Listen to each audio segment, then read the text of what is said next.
Vamos a ir a la enseñanza esta mañana. Oiga, tengo tanto en esta mañana para enseñar sobre este tema que no sé ni por dónde empezar. Alguien dijo, empiece por el principio. Está bien. En el principio creó Dios los cielos y la tierra. ¿Sí? Vamos a Levítico capítulo 23.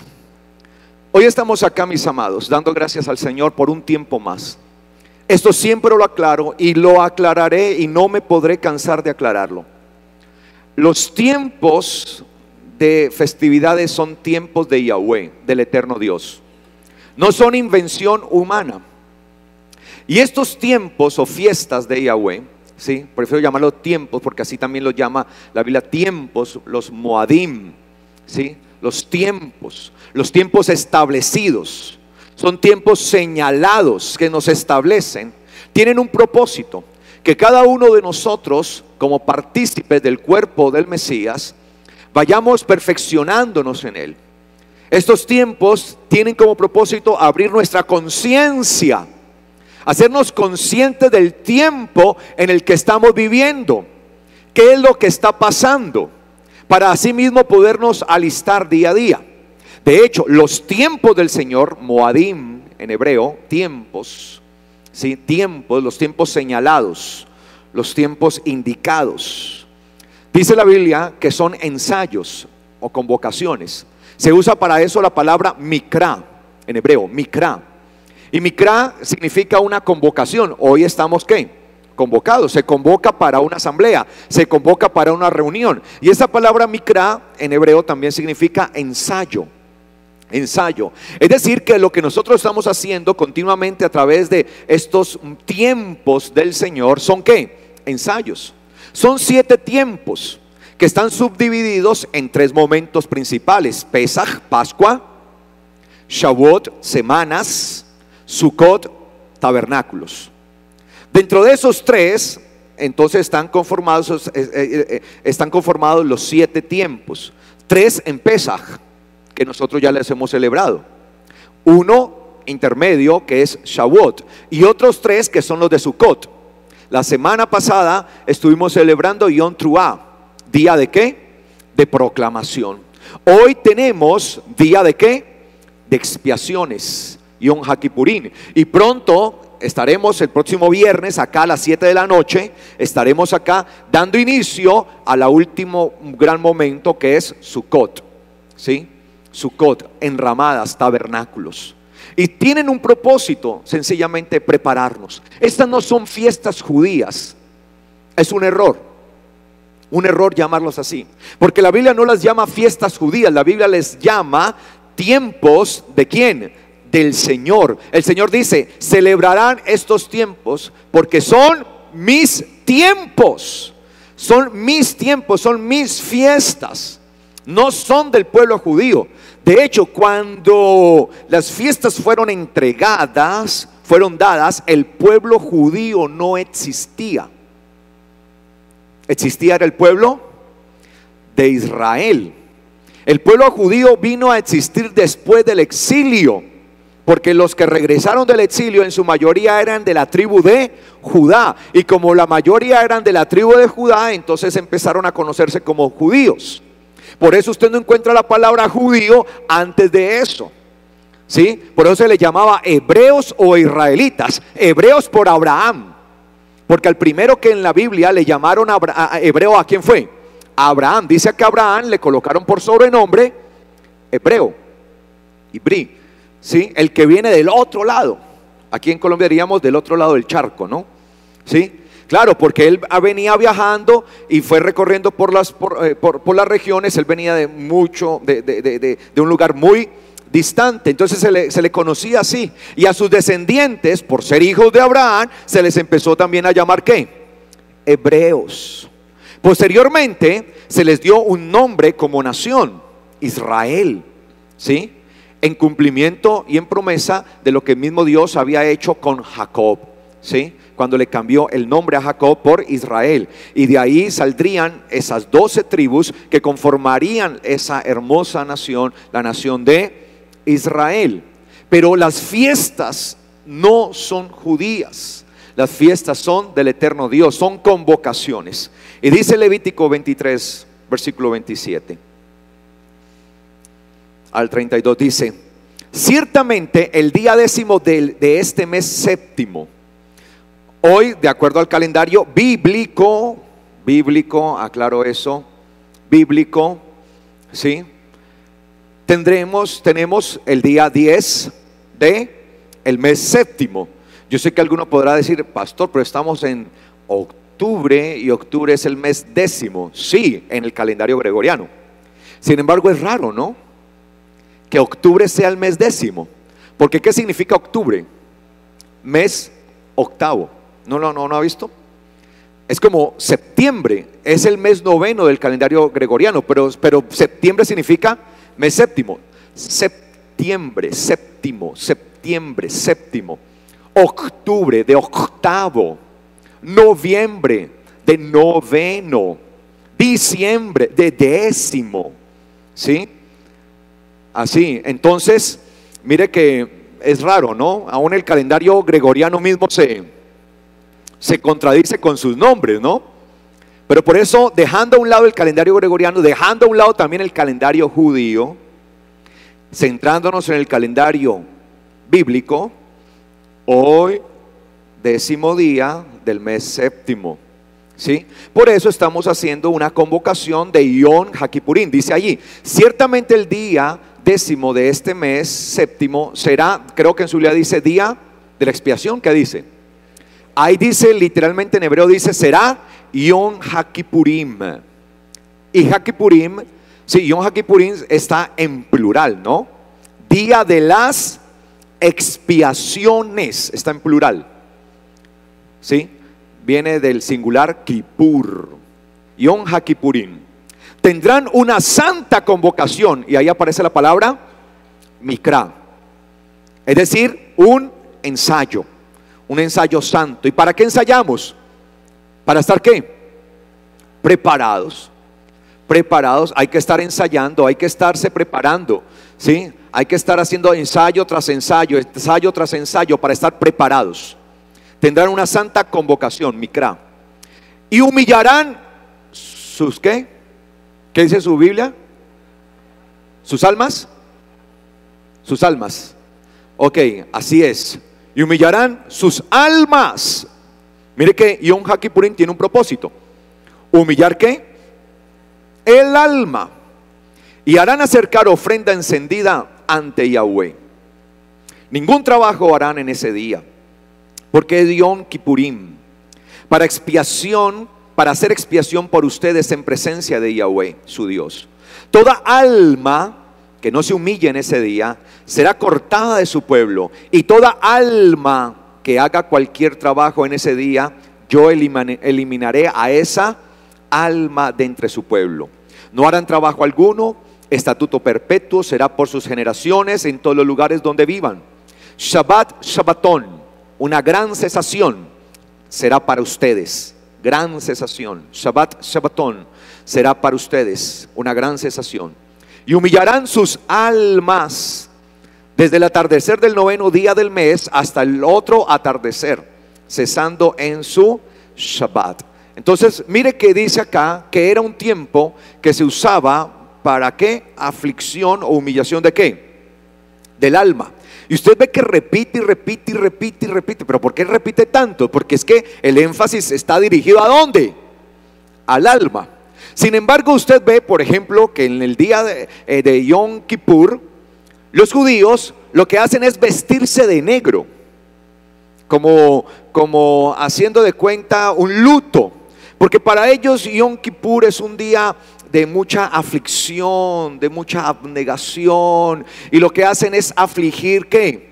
Su cuerpo. Y ustedes los ven allí, y claro, y en el muro, por ejemplo, los que están allí en Jerusalén, en el muro de los lamentos, y ustedes los ven haciendo esto, ¿sí?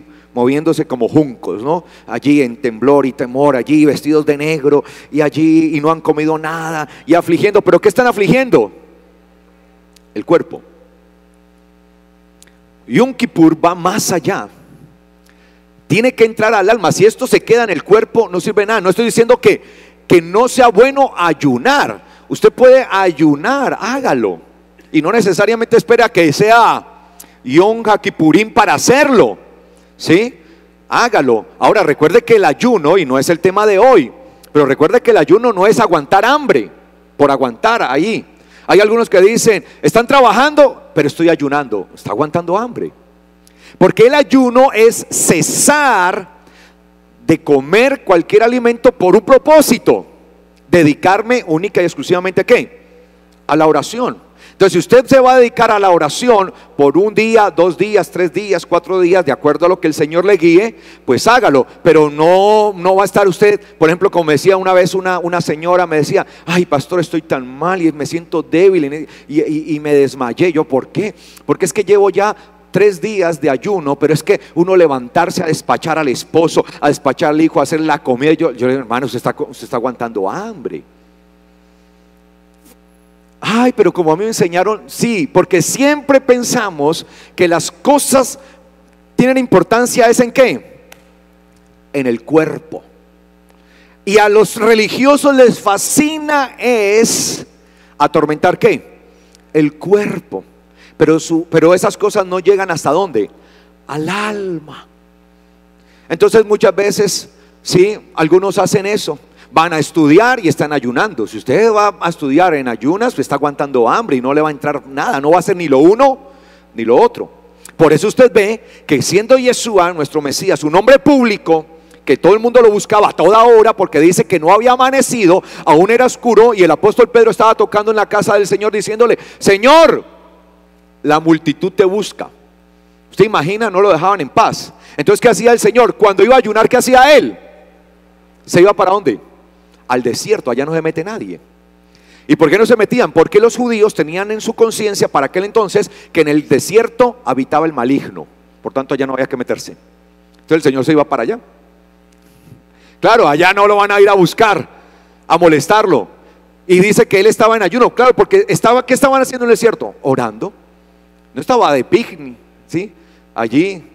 No, me voy acá de picnic y voy a un ratico allí, no, a acampar. No, allá estaba en oración incesante. El ayuno tiene como propósito la oración. Si el ayuno no está acompañado de la oración, está aguantando hambre. ¿Me hago entender? Para que salgamos de la ignorancia un poco allí. Hay que hacerlo, pero correctamente. Entonces estaba establecido esto, pero vemos a los judíos, ellos siempre... Actualmente lo hacen así y desde antaño lo hacían así. Se vestían de ropas ásperas, ¿sí? Como hechas como parecido a la fibra del costal, de los costales. Y así se ponían así una ropa ahí, ¿sí? Vestidos así, y se echaban polvo, ceniza y afligían el cuerpo, y allí estaban. Pero su alma no cambiaba, su alma no se transformaba. Y el propósito de Yom Kippurín es eso, es darnos a entender que nuestra alma debe permanecer en constante humillación delante del eterno Dios, en quebrantamiento delante de Él. Por eso, mire lo que dice, y ese es el reproche que el Señor le hacía a Israel en aquel tiempo. Si usted busca en su Biblia, y le pido por favor que busque Isaías capítulo 58. Y no estoy aquí para hablar mal de los judíos, sino para mostrarles la forma incorrecta de entender Yom Kippurim. Isaías 58, versículo 3 en adelante. ¿Lo tiene? Isaías 58, versículo 3 en adelante dice: el Señor está hablando por medio del profeta Isaías, y le dice el Señor a ellos: ustedes dicen, ¿para qué ayunar si no haces caso? O sea, muchos usan el ayuno ¿para qué? Para ver si Dios me hace caso. Es que le he estado orando al Señor, pero como no le he hecho huelga de hambre, tal vez por eso es que no me ha escuchado. Entonces muchos usan el ayuno como una especie de ¿qué? De huelga de hambre, ¿no? Eso de la huelga de hambre no es ahora, eso ya de allá, y le hacían huelga de hambre al Señor. Y muchos usaban el tiempo de Yom Kippurim, ¿sí? Para ver si el Señor les hacía caso. Porque es que muchas veces pretendemos usar estas disciplinas espirituales como la oración o el ayuno sencillamente para buscar nuestro beneficio, para buscar lo que queremos y no la voluntad de Dios. Muchas veces la voluntad de Dios es contraria a lo que nosotros queremos. Por tanto, si estamos rogando por algo al eterno Dios y no nos ha sido dado, ya el Señor nos respondió y la respuesta fue ¿qué? No. Pero como estamos buscando que nos diga sí a lo que queremos, entonces decimos, no, si no me funcionó, estoy orando 1 hora, voy a orar 2 horas. 2 horas no funcionó, entonces 4 horas. Da poco, entonces voy a orar 8 horas. No, entonces le voy a hacer huelga de hambre, ayuno. Y hay hombres que hacen eso. David, el mismo rey David lo hizo. Recuerda que David, por estar ocioso, por tener su alma ociosa, no tener su alma rendida delante de Dios, un día se levantó en medio de su palacio y vio a una hermosa mujer que se bañaba desde su enorme palacio. Y cuando vio a esa mujer, la deseó y la mandó a llamar. Claro, la está llamando el rey. La mujer, ¿qué tenía que hacer? Ir. Y peor, que estaba sola porque su esposo se encontraba en el frente de batalla. Uno de los hombres, ¿sí?, más prominentes del ejército de Israel, Urías. Y esta mujer entró a la casa del rey y empezó a seducirla, y el rey la poseyó a ella sexualmente. Estuvo con ella, Betsabé, y la embarazó. Y cuando el rey se dio cuenta del asunto embarazoso en el que se encontraba, ¿sí?, mandó entonces a llamar a su esposo Urías. Traigan a Urías del frente de batalla. Y lo invitó a su casa. Mire cómo es el pecado, que no se ha humillado el alma. Y el rey le dijo: Urías, has peleado mucho, de verdad te mereces un descanso. Ve y pasa tiempo con tu mujer, tranquilo. Ve allí. Y Urías dijo: no, ¿cómo puede ser eso, mi señor rey? Que yo pueda estar deleitándome con mi esposa mientras que mi ejército Israel está en plena batalla. Que no suceda eso, me voy. Y él: no se vaya, venga, compartamos unos whiskies aquí, unos cuantos, sí, vinitos acá, venga, que un whisky a la roca. Y ahí empezó, ¿no? Pues estoy haciéndole así la historia, no cuenta así. Y dice la Biblia que David emborrachó a Urías, lo emborrachó, imagínense. Copa va, copa viene, y el hombre, hasta que ya el hombre estaba. Sin embargo, en medio de su borrachera y todo eso, David lo mandó a la casa, vaya. Y se fue el hombre, pero dice que se quedó, ¿qué?, sentado a la puerta y no quiso ir. Entonces David dijo: no, ahora sí. Y cuando dio cuenta estaba ahí. Entonces, como el hombre no quiso ir a estar con su mujer porque quería era encubrir su pecado, achantarle el hijo, ¿sí?, que él le había engendrado a Betsabé, entonces dio una orden, escribió una orden a su comandante en jefe de las fuerzas de Israel, Joab, y le mandó una carta que mandaran a Urías al frente de batalla, y cuando estuviera en el frente todo el ejército retrocediera y lo dejaran solo con su enemigo. Escribió eso, lo envolvió, le puso su sello real y le dijo a Urías: llévale al comandante. O sea, él llevaba su propia condenación en la mano sin saberlo, porque no podía destapar esto. Llegó allá, Joab lo leyó, una orden del rey, al frente de batalla, dio la orden y mataron a Urías. Violó, porque lo que hizo David fue una violación, infidelidad, adulterio, homicidio. Qué espectáculo de hombre, ¿no? El hombre conforme al corazón de Dios. Ahí se ve la debilidad humana, mis amados. Sin embargo, vino el profeta Natán y le descubrió el pecado a David. Y le cuenta una parábola, ¿no? Y le cuenta de un hombre que tenía muchas posesiones, era muy rico, y que hizo una invitación a sus amigos para comer y hacer una juerga. Pero en vez de coger de sus rebaños, fue y cogió la única cabrita que tenía un hombre, y la partió, la sacrificó y se la dio a sus invitados. Y cuando dijo: ¿quién es ese para atravesarlo? ¿Quién es? Eres tú. ¿Eres tú, David? Y Dios le descubrió el pecado. No hay pecado oculto. No hay nada oculto entre cielo y tierra. Si usted piensa que usted está haciendo algo y que está oculto y que nadie lo, tranquilo, podrán pasar un día, 2 días, una semana, un año, 10 años, 50 años, en algún momento se dará a conocer. No hay pecado oculto. Entonces David se arrepiente, pide perdón, como la mayoría de las veces que la gente pide perdón ya porque se ve descubierta. Entonces pidió perdón, rogó al Señor, y de todas maneras cuando el Señor ve el corazón. Sin embargo, David quería tener ese hijo, porque el Señor le dijo: ese hijo morirá. El Señor le advirtió: morirá ese hijo. No, Señor, no lo hagas, morirá. No, por favor. ¿Y qué hizo David? Se metió en ayuno. En ayuno. Empezó a hacerle huelga de hambre. Ayuno. Y dice que estaba en ayuno y tirado de frente hacia el piso, así, acostado así. Así. Y no se levantó. Si me ensucié, no. Y no, es que esta camisa blanca, imagínense, ¿sí? Y no se levantó de ahí. Y era así, acostado. 1 día, 2 días, así pasaron 7 días. Hasta que vinieron y le tenían miedo, ¿no?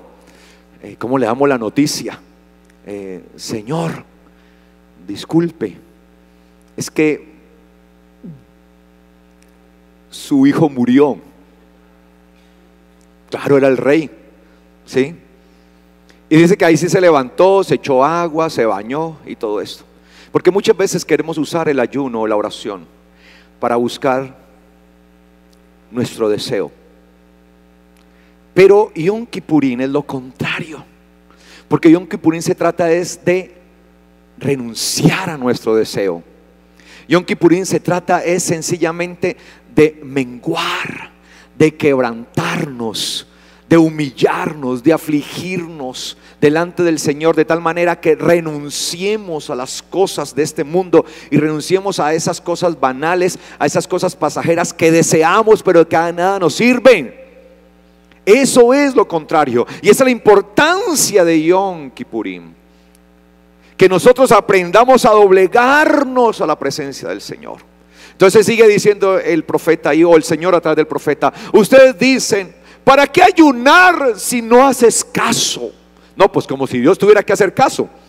Y hay algunos que tienen al eterno Dios como su títere, como su perro faldero, que simplemente lo llaman y ya él sale corriendo y mueve la cola, y ven a Dios ahí como moviendo la cola. No, ese no es el Dios de las Escrituras.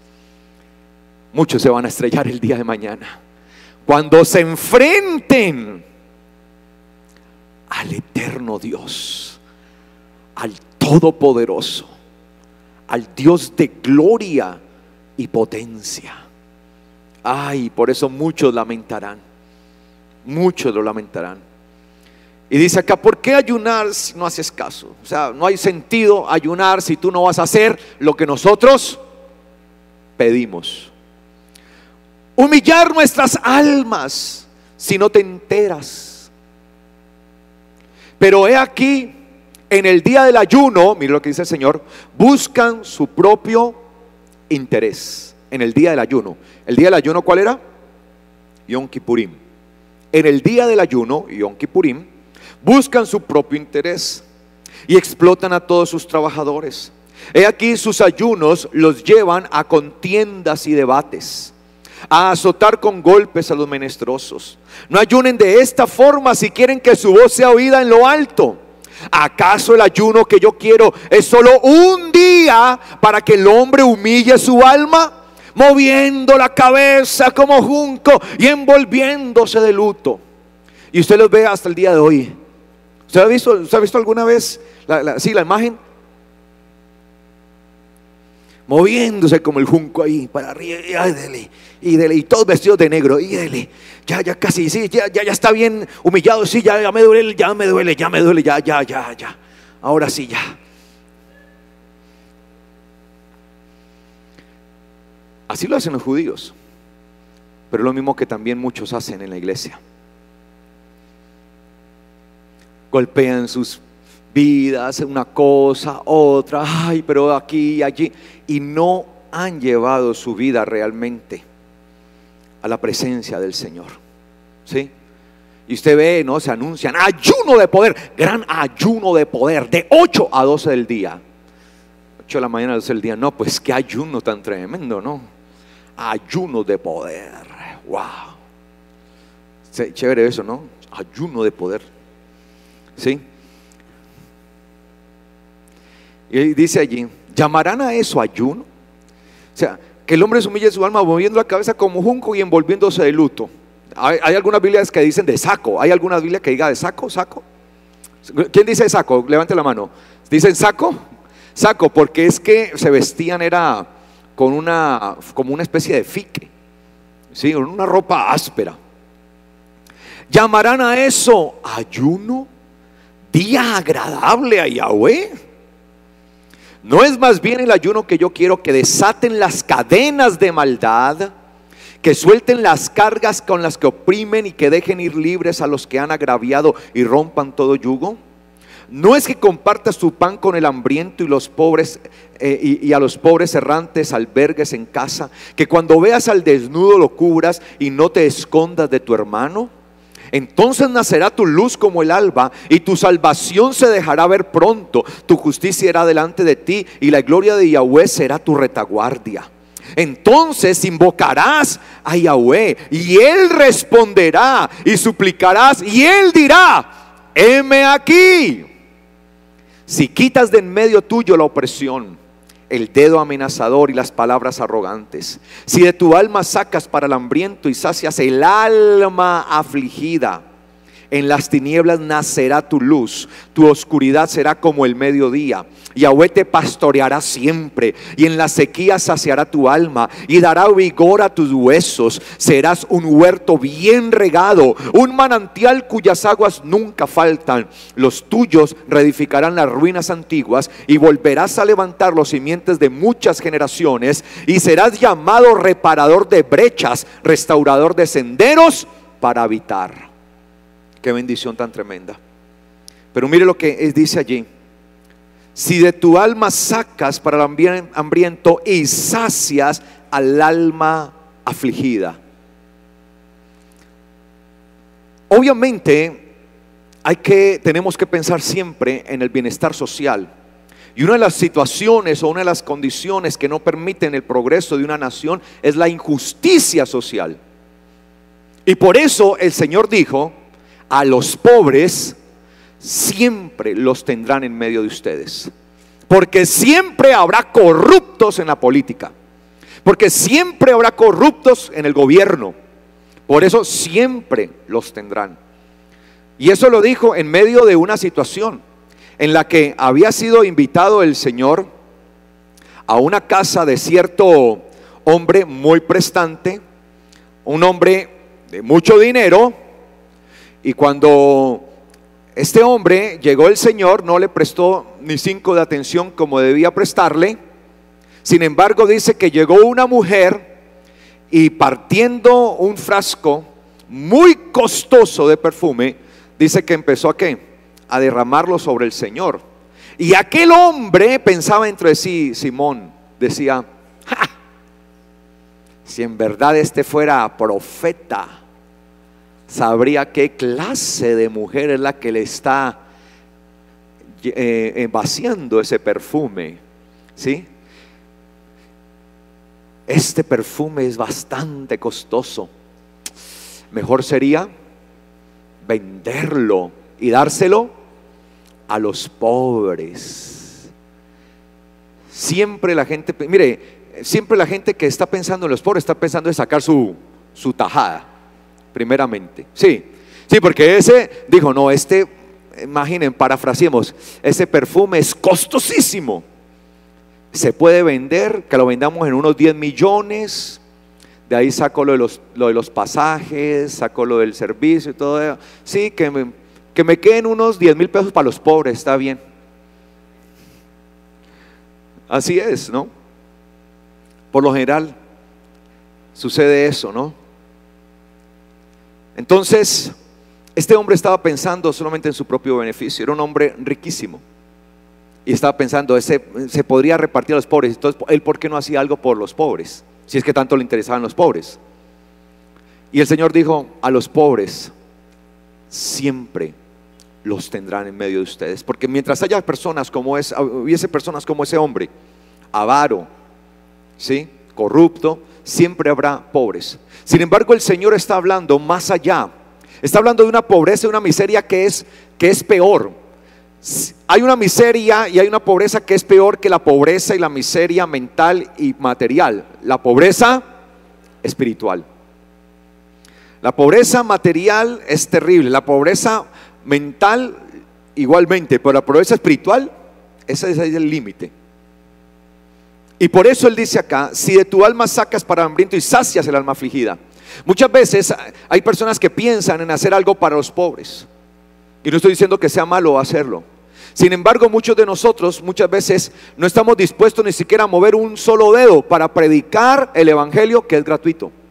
Por tanto, si nosotros mismos no estamos dispuestos a predicarle a otro, que es gratuito y no nos cuesta nada, mucho menos vamos a estar dispuestos a meternos la mano al bolsillo para ayudar a otro. Usted y yo conocemos la verdad.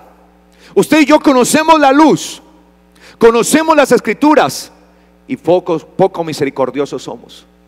Porque habiendo gente allá que necesita de nosotros y que les estemos hablando y predicando del evangelio, nos quedamos callados, ocultamos la verdad y no somos capaces de llevar este pan de vida a la gente que se está muriendo espiritualmente. Y por eso dice acá: si quitas de en medio tuyo la opresión, el dedo amenazador y las palabras arrogantes. ¿Quién es el opresor de este mundo? ¿Qué dice la palabra? Es Satanás. De hecho, él es el dedo amenazador en realidad. Dice la palabra y se nos muestra acerca de una visión en donde se mostraba al profeta Yehoshua, al sumo sacerdote Yehoshua, al sumo sacerdote Yehoshua, Josué, sumo sacerdote Josué, Yehoshua. Recuerda que Josué en hebreo es Yehoshua, el mismo nombre de Yeshua, Yehoshua. Yeshua es la contracción de Yehoshua, es el nombre del Mesías. Yehoshua, contracción o con nombre corto, Yeshua. Y ahí se veía al sumo sacerdote Josué. Y dice que el sumo sacerdote Josué estaba vestido de vestiduras viles, inmundas. Y ahí estaba Satanás, el dedo amenazador, ¿qué? Acusándole, amenazando. Y eso es lo que hace Satanás, acusando. Él es el acusador, es el dedo que acusa, es el dedo que amenaza. Y lo acusa y acusa a la gente porque en verdad la gente está condenada. Por eso acusa, por eso amenaza, porque la gente se encuentra bajo condenación, porque están apartados de Dios. Y nuestro deber es, mis amados, habiendo conocido nosotros la verdad, habiendo nosotros recibido la justicia de Dios, llevar justicia de libertad a tantas almas que están siendo amenazadas. Pero pueden pasar por nuestro lado 1000 y a nuestra diestra 10,000 y a ninguno predicaremos. No predicamos, no estamos haciendo lo que nos compete. Por eso tendremos siempre pobres. Mientras seamos una iglesia, y estoy hablando en general, una iglesia que no le importe las almas, una iglesia que no le importe la maldición que está viviendo la gente, que no le duela, que no tenga misericordia de la condición espiritual en la que se encuentran millones, seguirá viendo toda esta situación tan terrible. Y es injusto que nosotros, conociendo la justicia de Dios, la bendición de Dios, la luz de Dios, habiendo recibido nosotros la luz de Dios, la queramos esconder solamente para nosotros y no la compartamos. Es injusto que nosotros recibamos el pan de vida, un pan inagotable, un pan que no se acaba, del cual estamos comiendo continuamente, pero nos lo queremos hartar solo nosotros. Y disculpen las expresiones, y no piensen que estoy enojado, estoy furioso. No. Pero esa es la condición de nosotros. Y no estamos llevando el evangelio. Y por eso queremos hacer muchas cosas. Y la iglesia entra en activismo. Y hacemos actividades y traemos a un payaso, a otro por aquí y por acá. Y hacemos una cosa. Y la gente sale y nos hemos cargado de una cantidad de actividades. Y la gente sale riéndose de la iglesia. ¡Ay, qué lindo! Sí, porque para ese tipo de cosas invitamos a la gente. ¡Ay, vea que viene un cuentachiste! Viene un showman. Uy, vea, viene un showman, ese tipo se jala unos, y eso lo hace reír a uno. Ese señor predica, pero lo hace reír. Uno sale, le duele un estómago de reír. Vamos, vamos, así viene. Y la persona de aquí sale reída, pero condenada. Y riéndose y todo, va a bajar así a la condenación. Pero no estamos compartiendo el evangelio de verdad. No estamos haciendo discípulos. No estamos haciendo nuestro trabajo. Y por eso el Señor dice, a ellos le dice: estoy cansado de ese tipo de ayuno. Ustedes simplemente es un show allí y moviéndose y moviéndose. No es eso lo que yo quiero. Vayan por las almas, sacien al alma afligida. Allá tenemos que llegar. Y acá también nosotros nos pasa lo mismo. Una cantidad de cosas, de actividades. Y el Señor nos dice lo mismo: estoy cansado de eso. Sacien las almas. A veces nos engordamos nosotros. Nada más. ¿De qué sirve recibir una muy buena palabra si no la vamos a tragar solo nosotros y no vamos a compartirla? Es ese primer amor que tenemos por el Señor. El primer amor tiene que ver con eso. El primer amor no es decirle: Señor, te amo, es demostrarlo. ¿Y cómo se demuestra? Predicando, porque Dios demostró su amor para todo el mundo, que envió a su Hijo unigénito para que todo aquel que en él cree no se pierda, mas tenga vida eterna. Y lo envió precisamente para evangelizar, lo envió precisamente a predicar. Y a donde quiera que el Señor llegaba, llegaba a predicar, llegaba a dar las buenas nuevas. Pero muchas veces nosotros callamos. No estamos haciendo el trabajo que nos corresponde como iglesia. Y por eso el Señor aprovecha esto y le hace el reclamo a Israel. Israel está haciendo el reclamo. Le salió el tiro por la culata a Israel. Dispararon y le salió para atrás el tiro. Señor, es que tú no haces caso cada vez que nosotros ayunamos. Tú no haces lo que nosotros queremos, Señor. Y el Señor dice: ya basta de tanta cosa. El ayuno que yo quiero, dice el Señor,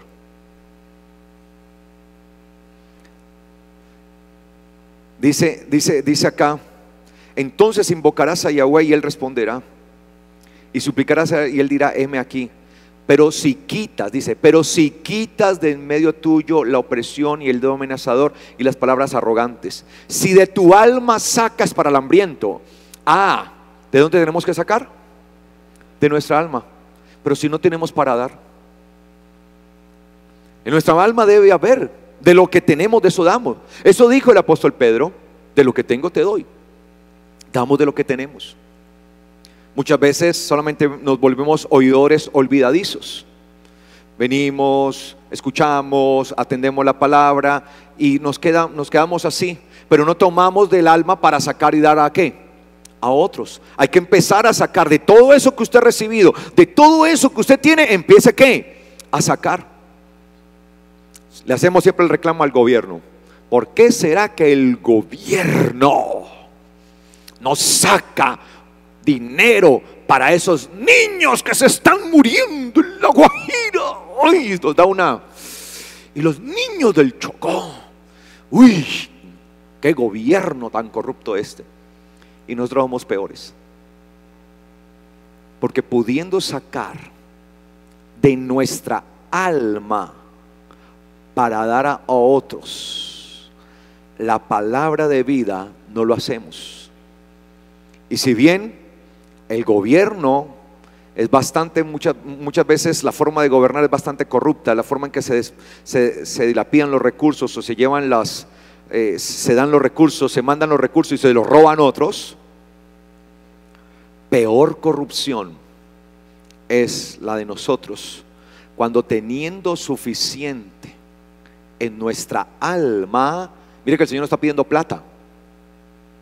¿Está pidiendo qué? ¿Que saquemos de dónde? Ahí lo dice, ¿o no?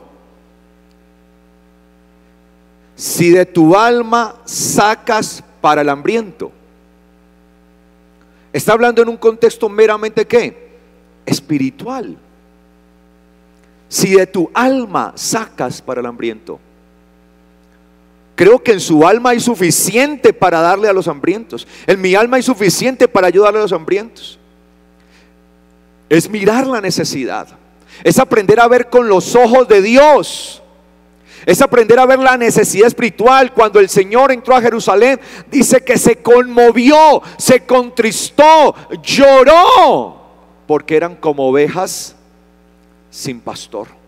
Y tuvo misericordia, dice la palabra, de la multitud.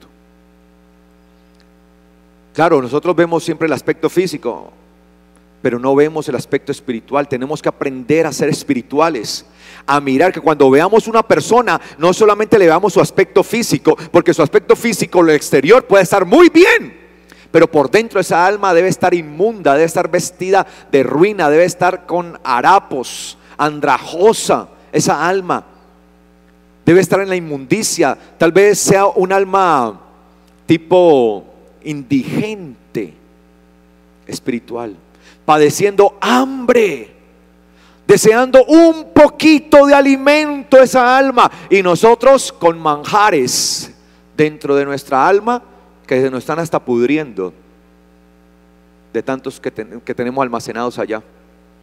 Almacenamos y almacenamos y almacenamos comida, y almacenamos en nuestra alma comida, y almacenamos palabra, y almacenamos y no damos.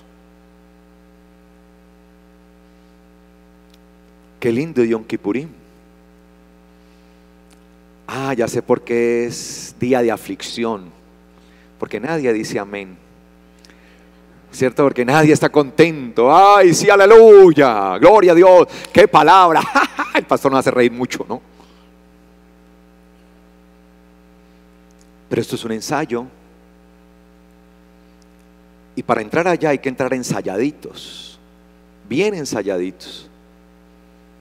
Saques para el hambriento y sacias, y saques, si de tu alma sacas para el hambriento y sacias al alma afligida, en las tinieblas nacerá tu luz, y tu oscuridad será como el mediodía. Y Yahweh te pastoreará siempre, y en la sequía saciará tu alma, y dará vigor a tus huesos, y serás como un huerto bien regado, y como un manantial cuyas aguas nunca faltan. Y esa sí la tomamos, ¿no? Ahí está la promesa de Dios para mi vida, aleluya. Sí, hasta la cantamos, ¿no? El Señor me pastoreará siempre, y en la sequía saciará mi alma. Y cantamos, y ay Señor, gracias Señor por tu bendición. Esa es la promesa para mi vida. Y cantamos esto y no hemos visto lo que dice antes. Y queremos que el Señor nos pastoree, que el Señor nos cuide, que el Señor nos bendiga, que seamos como un huerto bien regado, que seamos como un manantial cuyas aguas nunca faltan, y seremos reedificadores de ruinas antiguas, y volveremos a levantar los cimientos de muchas generaciones. Y todo esto es para mi familia, para mi casa, y seré reparador de brecha y todo eso. Y no predicamos, porque queremos las bendiciones, pero no lo que está detrás de ellas, no la demanda que hay detrás de ellas. Mire lo que dice, por eso dice allí, antes dice, no es que, dice, llamarás a eso ayuno, día agradable a Yahweh. No es más bien el ayuno que yo quiero, eso está al principio del texto que estábamos leyendo, que desaten las cadenas de maldad, que suelten las cargas con las que oprime, que dejen ir libres a los que han agraviado y rompan todo yugo. Las almas se encuentran atadas, las almas se encuentran bajo una prisión de oscuridad, bajo la condenación. Cada alma que parte de este mundo, sale de este mundo cuando muere el cuerpo. Cada alma sale de este mundo, abandona este mundo para pasar al mundo superior, para pasar al mundo espiritual. Va hacia ese mundo condenada. Y tal vez nosotros tuvimos la oportunidad de predicarle. Por eso hay que pedirle siempre al Señor: Señor, dame una excusa para predicarle a todo el mundo. Entonces dice acá, no es que compartas tu pan con el hambriento y a los pobres errantes albergues en casa, que cuando veas al desnudo lo cubras y no te escondas de tu hermano. Es eso, al desnudo, al que está sin la cobertura espiritual, al que está errante por este mundo en condenación, le alberguemos en casa. Dice la palabra que el Señor está levantando una casa, ¿qué? Espiritual. ¿La cual casa somos? Nosotros, dice la palabra. Qué bueno traer a otros y decirle: bienvenido a la casa, bienvenido a esta casa, bienvenido a este templo espiritual que se está construyendo. Te quiero llevar a mi casa. Estás como un errante en ese mundo, estás allá abandonado, pero yo te invito a la casa. Ven al Señor. Pero debe haber una necesidad en nosotros. Y dice la palabra que cuando hagamos eso, entonces, y solo entonces, nacerá tu luz como el alba, y tu salvación se dejará ver pronto, y tu justicia irá delante de ti, y la gloria de Yahweh será tu retaguardia. Nuestra justicia tiene que ser la de Dios, y nuestra justicia debe ir delante de nosotros. La justicia de Dios fue entregar a su Hijo como un sacrificio de salvación para el mundo. El Señor no está pidiendo a nosotros que nos sacrifiquemos y que entreguemos nuestra vida y que vayamos a un madero y muramos allá. Solamente nos está pidiendo que ¿qué? Que saquemos de nuestra alma lo que hay dentro de nosotros y compartir con otros. ¿Será mucho sacrificio? ¿Será mucho pedir? Por eso yo digo, si no somos capaces de compartir a otros lo que tenemos dentro de nuestra alma, sí que menos lo que tenemos dentro de nuestro bolsillo. Empecemos por compartir lo esencial. El alimento espiritual. La gente necesita, más que dinero, la gente necesita la salvación. A veces pensamos que la gente necesita dinero para cambiar su vida. Dele usted dinero a la gente y simplemente lo dilapidarán. La gente necesita es cambiar su vida, y ese cambio de vida solamente se da cuando se vuelven a Dios, cuando pueden entender la verdad de la palabra, cuando empiezan a caminar en el Señor. Empiece por eso, saque de su pan lo máximo, lo más terrible que le pueda pasar a usted. Lo peor es que usted saque de su pan, de su alma, y se lo dé, y la persona diga: no, gracias. Ah, bueno, la persona no quiso, pero no por eso se va a desanimar de seguir haciéndolo con otros. Lo peor es que le digan a usted: no, gracias, no quiero. Ah, bueno, ok, listo. Pero no lo hacemos, no lo estamos haciendo. Tenemos que insistir a tiempo y fuera de tiempo. Ha llegado el tiempo, iglesia. Yom Kippurín es eso. O sea, el Señor está diciendo que no es Yom Kippurín y que sí es. Le está diciendo a ellos: Yom Kippurín no es que ustedes aflijan su cuerpo temblando como juncos allá. Ay, Señor, aquí, ay, Señor, gracias. Ay, Señor, gracias por este Yom Kippurín. Ay, 1 hora, 2 horas, Señor, gracias. Allí, y dele, y dele, y dele, allí, ya. Eso no es, le está diciendo es. Que aflijan su vida, y se vistan de luto, de costal. El día anterior se han quitado las ropas espléndidas y al otro día están vestidos con un costal. Ay, ¿qué pasó? Yom Kippurín, Yom Kippurín. Estoy ayunando, hermano, estoy ayunando allí. El Señor está diciendo: ya basta de eso. Eso no es lo que yo quiero, dice el Señor. Eso no fue lo que yo les propuse a ustedes. Lo malinterpretaron. Yom Kippurín es totalmente diferente. Ese no es la clase de ayuno. Eso no es lo que yo quiero. Quiero una actitud totalmente diferente, una actitud responsable frente a los demás, de amor, de compasión y misericordia por los que están hambrientos espiritualmente, por los que están en condenación, de amor por los que los rodean, de compasión por aquellos que aún no tienen la luz que nosotros tenemos.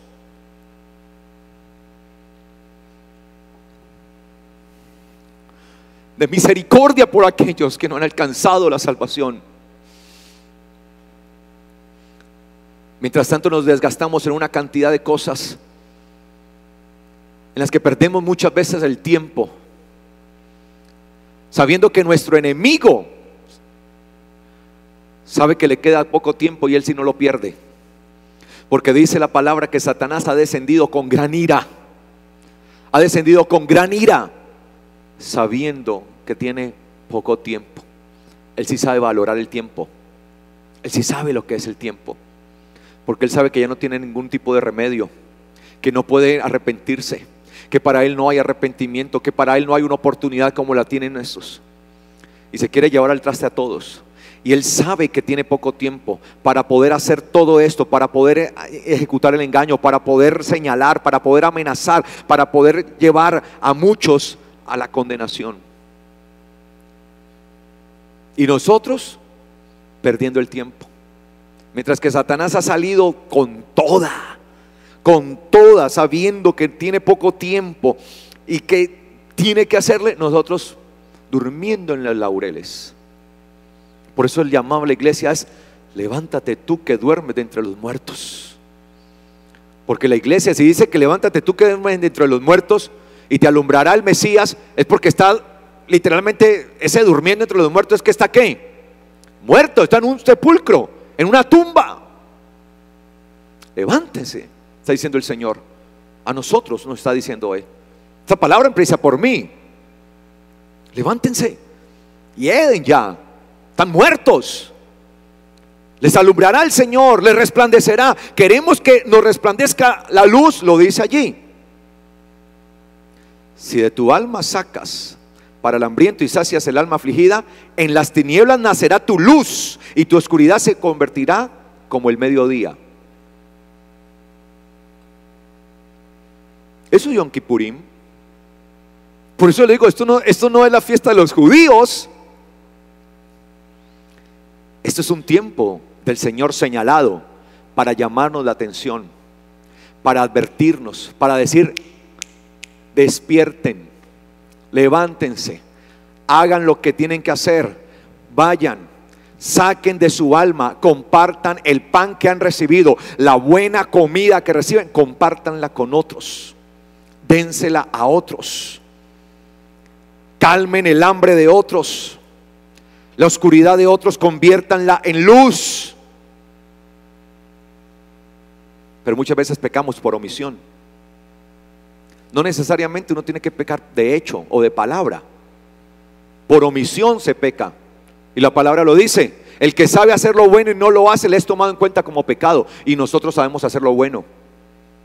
Y sabemos hacer lo bueno. Y hacer lo bueno es hablarles a otros, ministrarles. Cuando usted abre su boca y le habla a otros del evangelio y comparte a otros de Jesucristo y les habla acerca de su salvación, de esa necesidad, lo que usted está haciendo es sacar de su pan, de su alma, y compartirlo con otro y saciar el hambre de otro. Y ese que está a punto de morir espiritualmente podrá tener oportunidad de salvación.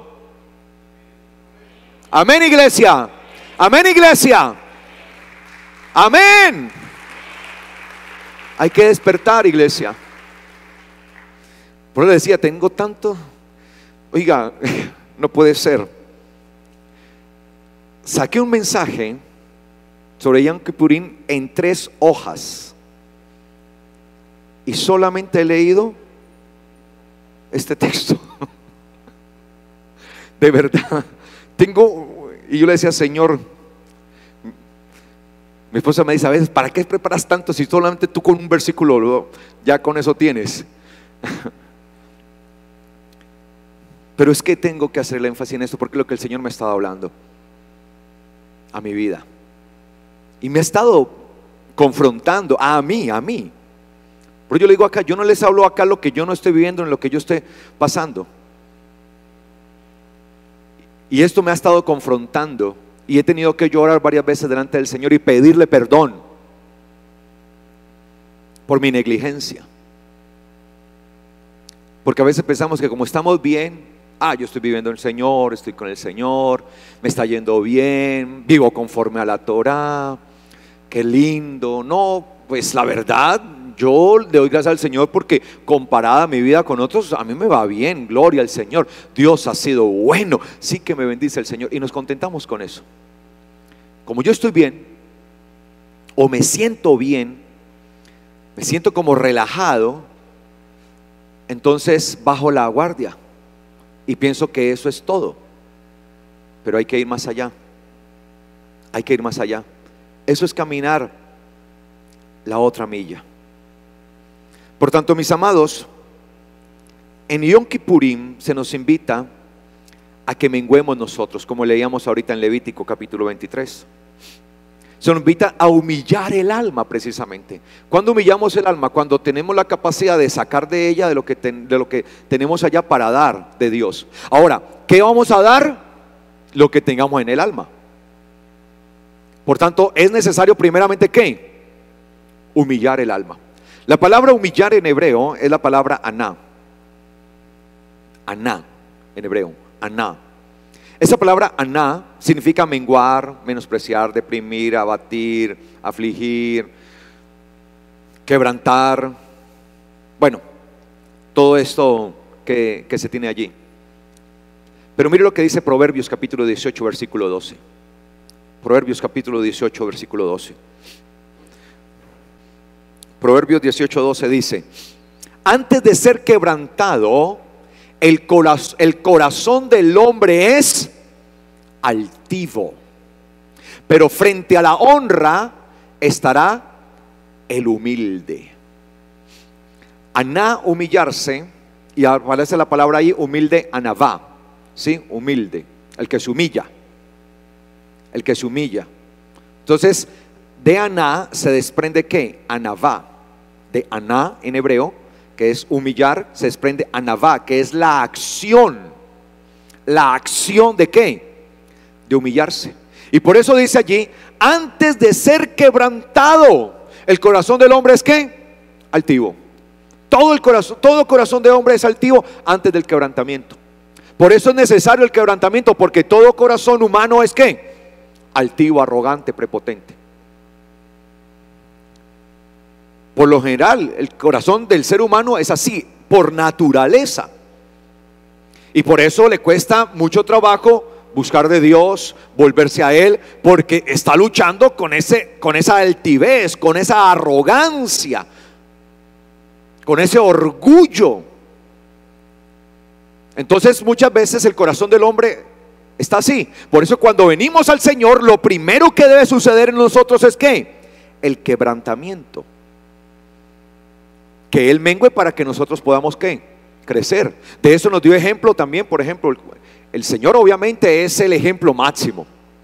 Siendo igual a Dios, dice la palabra, no tuvo eso como una cosa a que aferrarse, sino que ¿qué? Se despojó a sí mismo, haciéndose ¿qué? Siervo. Creo que Él es el ejemplo máximo. Pero alguno dirá, pero es que Él es el Señor. Lo vemos también en Juan Bautista. Juan Bautista empezó a predicar y predicaba duro. Sin embargo, empezó a tener muchos discípulos y venían a Él. Y Juan Bautista tenía seguidores y lo seguían y todo esto. Sin embargo, Juan sabía para quién estaba trabajando, para quién estaba haciendo la obra. Y cuando apareció en escena aquel por quien él estaba trabajando, no dudó en decirlo: he aquí, Él es el Cordero de Dios. Él es el que quita el pecado del mundo. A Él sigan. Él es. Y una vez entonces vinieron los discípulos de Juan Bautista, preocupados: Señor, aquel de quien tú diste testimonio, muchos de tus discípulos le están siguiendo a Él. En pocas palabras, se nos está yendo la membresía. Los miembros están yendo para otra iglesia.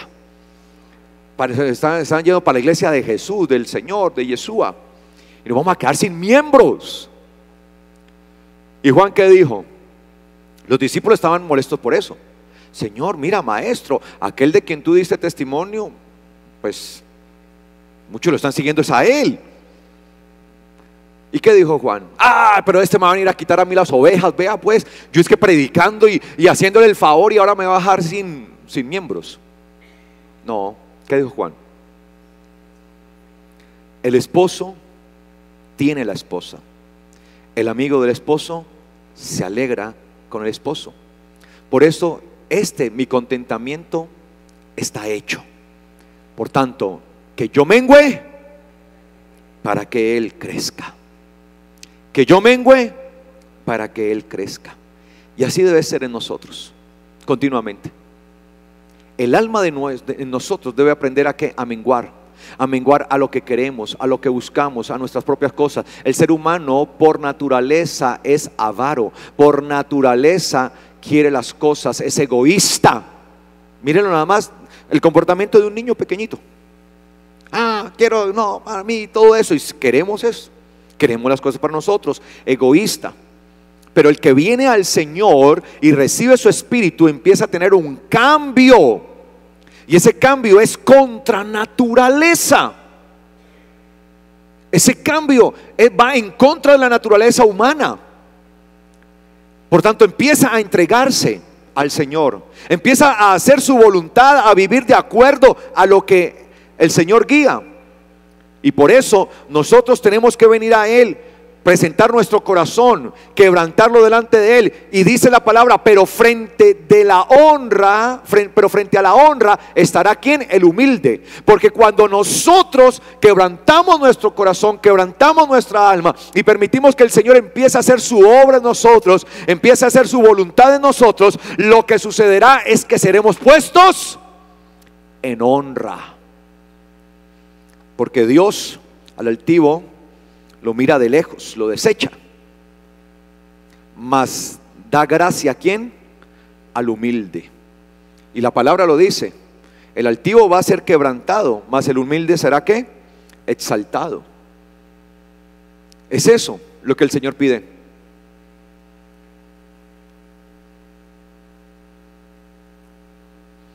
Por eso, si analizamos también Salmo 119, y regáleme unos minutos para concluir esta idea.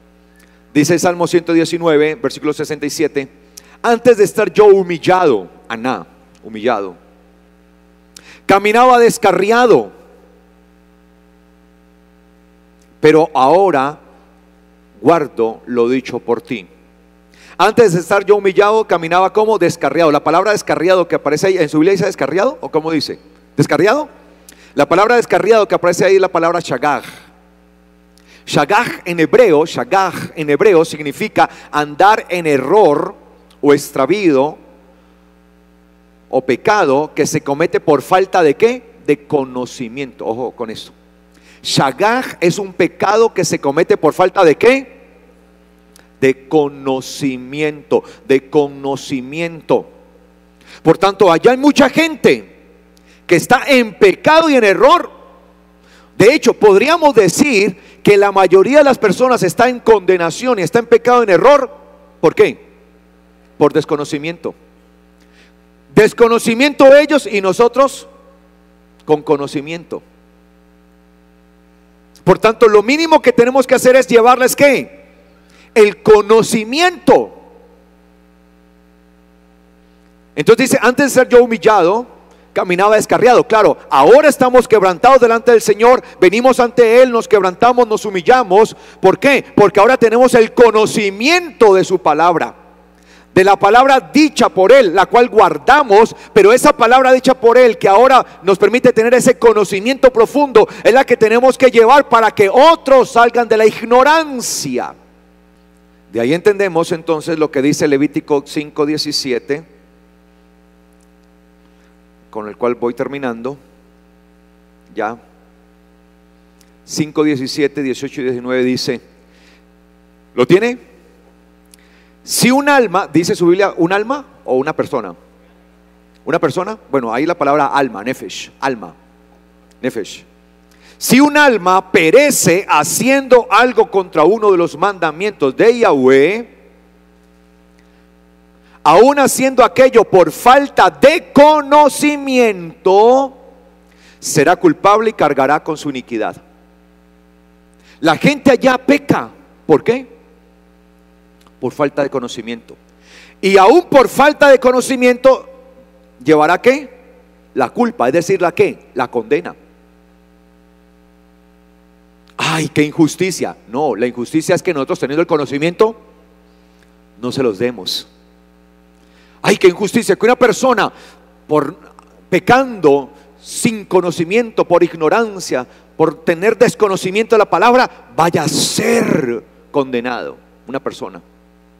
No, la injusticia radica en que nosotros, teniendo el conocimiento, nos quedamos paradotes, inermes, nos quedamos acá viendo cómo la gente se condena con desconocimiento, teniendo nosotros el conocimiento. Dijo Martin Luther King: no me duele la maldad de los malos, me duele la indiferencia de los buenos.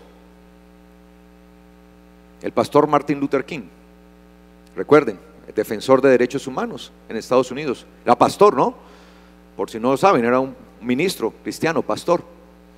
Y él decía eso: no me duele la maldad de los malos siempre estarán allí y siempre estarán haciendo maldad, porque eso es lo que saben hacer. ¿Qué se le pide a un malo? Pues haga la maldad, es lo que saben hacer. Lo que duele es la indiferencia de los buenos. Nosotros teniendo el conocimiento y la gente allá sin desconocimiento, y nosotros teniendo el conocimiento que ellos perecerán por el desconocimiento, nos quedamos acá indiferentes. Vea cómo se condenan, pobrecitos. Si alguien les hubiera dado el conocimiento, me parece tan injusto que esa gente sin conocimiento se pierda.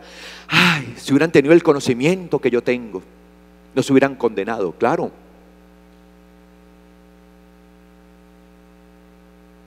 Estamos en Yom Kippur. Palabra de Dios, te alabamos, Señor. Por favor. 5:18. Traerá ante el sacerdote un carnero sin defecto del rebaño, según su valor por su culpa. El sacerdote hará expiación. La expiación, recuerda que Kippurín, expiación, expiar es que cubrir, expiar, cubrir, Kippur, expiar, cubrir. De hecho, en el santuario estaba el arca del pacto, ¿no? Dentro, en el santuario adentro, ¿no? En el lugar santísimo estaba el arca del pacto, y encima del arca del pacto había una tapa. Esa tapa se conoce en hebreo como caporet, en la Biblia, caporet, que viene de la misma raíz de Kippurim. Caporet, el propiciatorio.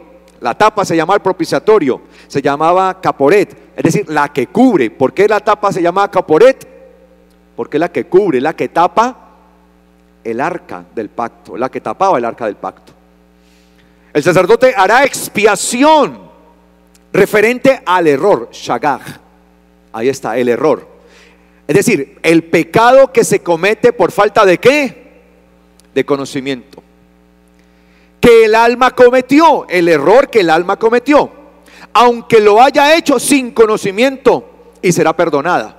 Ah, claro, el alma que peca sin conocimiento llevará iniquidad. Pero si recibe la expiación, ahora, no se trata ahora de ir a matar un animal del rebaño y presentarlo como sacrificio, porque ya el sacrificio máximo, más glorioso fue hecho. ¿Y el sacrificio quién fue? Yeshua. De hecho, en Yom Kippurín se presenta un sacrificio ¿por quién? Por todo el pueblo. Cuando el sumo sacerdote, era la única vez en el año, en Yom Kippurín, que el sumo sacerdote entraba ¿hasta dónde? Hasta el lugar santísimo. Atravesaba el atrio, el lugar santo, y llegaba al lugar santísimo. Era la única vez que le permitía. Y allá entraba con sangre para ofrecer todo un ritual de sacrificio para perdón ¿de quién? Del pueblo. Obviamente ya eso no es lo que hacemos, porque ya esos sacrificios quedaron obsoletos, porque ahora está el más excelente y glorioso sacrificio en Yeshua, la sangre de Él que permanece presentándose continuamente delante del Dios celestial, delante del Padre celestial. Es una sangre que clama justicia, es una sangre que clama perdón, es una sangre que clama misericordia. Pero nosotros somos el puente, nosotros somos el medio para llevar esa misericordia a muchos. Amén, iglesia. Amén, iglesia. Si va a aplaudir, aplaude el nombre del Señor. Aleluya. Por tanto, la gente tiene que saber allá que ya hay un sacrificio que se hizo. Y ese sacrificio es el sacrificio del Mesías, de Yeshua, nuestro Mesías Salvador, de Jesucristo. Y que por medio de ese sacrificio la persona tiene oportunidad de ser perdonada, de dejar su vida, de volverse al Señor, de cambiar por medio del Espíritu del Señor y tener una nueva vida, entonces la gente va a tener conocimiento, y al tener ese conocimiento de ese glorioso sacrificio presentado por Yeshua, entonces será perdonada.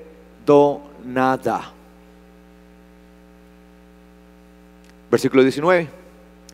Es una ofrenda de culpa, pues ciertamente es culpable delante de Yahweh. Sí, la gente es culpable, pero nosotros también seremos culpables por omisión si no hacemos lo que nos corresponde como iglesia. Entonces la gente ya se está condenando por ignorancia, y el que ignorantemente peca, ignorantemente se condena. Y nosotros tenemos el conocimiento. ¿Qué vamos a hacer? Impartir ese conocimiento a otros, enseñarle a otros que ya hay un sacrificio que se dio, y que por medio de ese sacrificio ahora tienen oportunidad de salvación, y que si aceptan la salvación del Mesías, su culpa, su pecado, no importa cuánto hayan hecho, será perdonado si vuelven su vida realmente al Señor. Pero nosotros tenemos ese conocimiento. Por tanto, es nuestra responsabilidad como iglesia llevar ese conocimiento, impartir, repartir ese conocimiento. Por tanto, ¿de qué se trata el pan? Si de tu alma sacas pan para saciar al hambriento, ¿de qué se trata ese pan? El conocimiento de la palabra. La palabra es el pan de vida. Por tanto, yo saco ese conocimiento, ese pan, el conocimiento que yo tengo ahora del sacrificio del Señor, de cómo mi vida ha sido transformada por Él y de mi salvación, se lo puedo compartir a otro. Por tanto, así haya pecado por ignorancia y su vida haya permanecido en ignorancia, dice la palabra que hoy el Señor está pasando por alto, ¿qué? Los tiempos de la ignorancia. Lo dice la palabra. Por tanto, el Señor está pasando por alto los tiempos de la ignorancia. Sí, el Señor está como un manto protector, como un kipur, sí, cubriendo, dando oportunidad. Y la oportunidad que nosotros tenemos de llevar el conocimiento a muchos es ahora. No podemos esperar a que el Señor venga, porque cuando Él venga ya se habrá acabado el tiempo y ya no habrá más oportunidad para llevar el evangelio a otros. Les hablé una pequeña parte de lo que dio Kippurim, pero durante estos días vamos a seguir celebrando Sukkot y vamos a seguir hablando de todo esto. Y Sukkot es una fiesta hermosísima, y yo espero que todos podamos participar de verdad, todos, porque vamos a terminar de organizar todo aquí. Ustedes ven que ya estamos organizando y vamos a armar la sukkah hermosa, vamos a hacer todo esto. Y yo espero que todos este viernes a las 7 de la noche estemos acá, en ese llamado de la fiesta de Sukkot. Si a usted le parece que Yom Kippur, lo que vimos hoy, lo estamos judaizando, pues yo no sé qué hacer, porque aquí no estamos judaizando, aquí estamos confrontando. Las fiestas del Señor son confrontaciones, son preparaciones, son llamados que el Señor nos hace a prepararnos para Él. Amén, iglesia. Amén, iglesia. Amén, iglesia. En Yom Kippur entraban ellos y el sacerdote salía, y era un año más que el Señor les perdonaba. Ahora nosotros no continuamente estamos entrando cada año con sangre, un sumo sacerdote, sino que dice la Biblia que Yeshua, sacerdote, sumo sacerdote de los bienes venideros, con su propia sangre entró una vez por siempre para abrir un camino de salvación y vida eterna.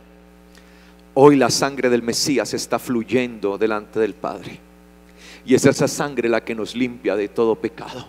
Y esa es la sangre que tiene poder para seguir limpiando de pecado. No hay un pecado en el mundo tan grave que no pueda ser limpiado por la sangre del Mesías. Por tanto, cuando usted y yo vayamos a predicar, no tengamos temor, porque la sangre de Jesucristo limpia de todo pecado, y es la sangre que está allí. Por esa sangre nosotros tenemos redención y vida eterna. Compartamos a otros la bendición de ser limpios por la sangre del Mesías. ¿Cuántos dicen amén? ¿Cuántos dicen amén? Coloquémonos de pies, iglesia, en esta mañana.